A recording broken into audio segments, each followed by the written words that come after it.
আসসালামু আলাইকুম। আজকের রেসিপিতে থাকবে সকালের ঝটপট একটা নাস্তা রেসিপি।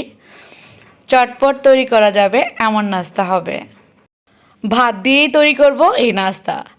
শীতের সকালে এ ধরনের নাস্তা খেতে দারুণ লাগে। আর ছোট বড় সবাই পছন্দ করবে এই নাস্তা রেসিপিটি।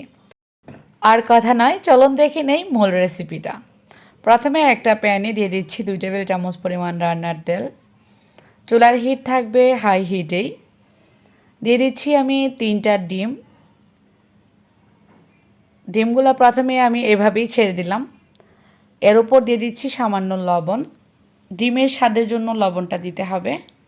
দিয়ে দিচ্ছি 2-3টা পেঁয়াজ কুচি। ডিমগুলো এবার ভেঙে দিব। এই পর্যায়ে ডিম অনেকটা নরম আছে। পোস্ট ডিম যেভাবে করি আমি সেভাবেই করলাম।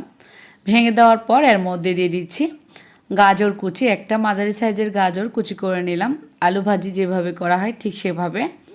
দিয়ে দিচ্ছি 2-3টা কাঁচামরিচ কুচি। এই জায়গায় চাইলে আপনারা শুকনা মরিচও ব্যবহার করতে পারেন। স্বাদটা যার যার পছন্দ মতো দিবেন। বাচ্চারা খেলে কাঁচামরিচের ঝালটাই ভালো। দিয়ে দিচ্ছি হাফ চা চামচ পরিমাণ হলুদের গুঁড়া। সুন্দর একটা কালার আসবে, যেহেতু আমি ভাত দিয়ে করব আজকের এই নাস্তাটি, সেজন্য হলুদের গুঁড়া ব্যবহার করলাম। হলুদ দেওয়ার পর সবগুলো উপকরণ ভালোভাবে ভেজে নিলাম 2 মিনিটের মতো। এরপর দিয়ে দিলাম এর মধ্যে 3 কাপ পরিমাণ ভাত। এখানে যে অনুপাতে আমি ভাত দিয়েছি সেই অনুপাতে 3 জন খেতে পারবে, সেজন্য 3টা ডিম ব্যবহার করলাম। এবার অনবরত নাড়তে থাকবো। চুলার হিট থাকবে হাই হিটে।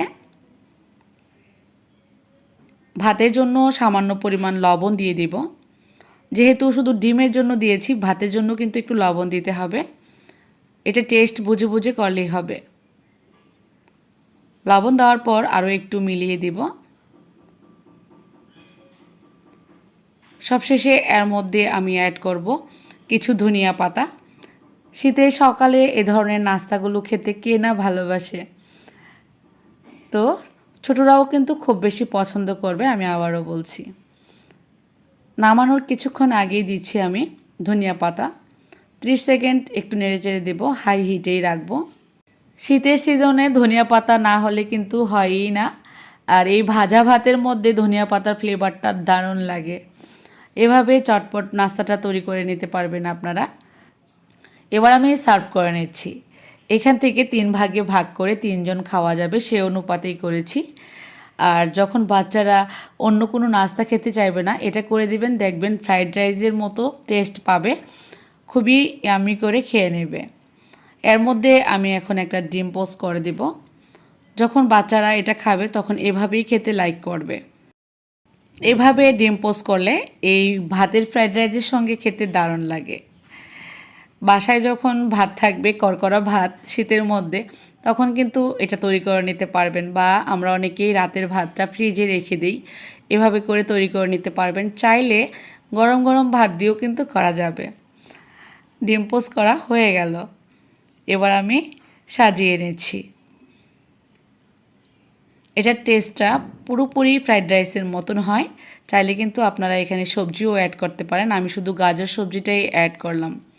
এবার আমি খেতে খেতে বিদায় নিয়ে নিব। সবাইকে বলবো, যারা নতুন আমার চ্যানেলে এখনও চ্যানেলটি সাবস্ক্রাইব করার নাই, আমার রেসিপিটি ভালো লাগলে চ্যানেলটিকে সাবস্ক্রাইব করে রাখবেন।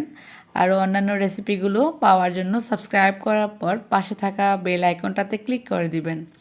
তাহলেই দেখতে পারবেন আমার সব রেসিপিগুলো। আজ বিদায়। সবাই ভালো থাকবেন, সুস্থ থাকবেন।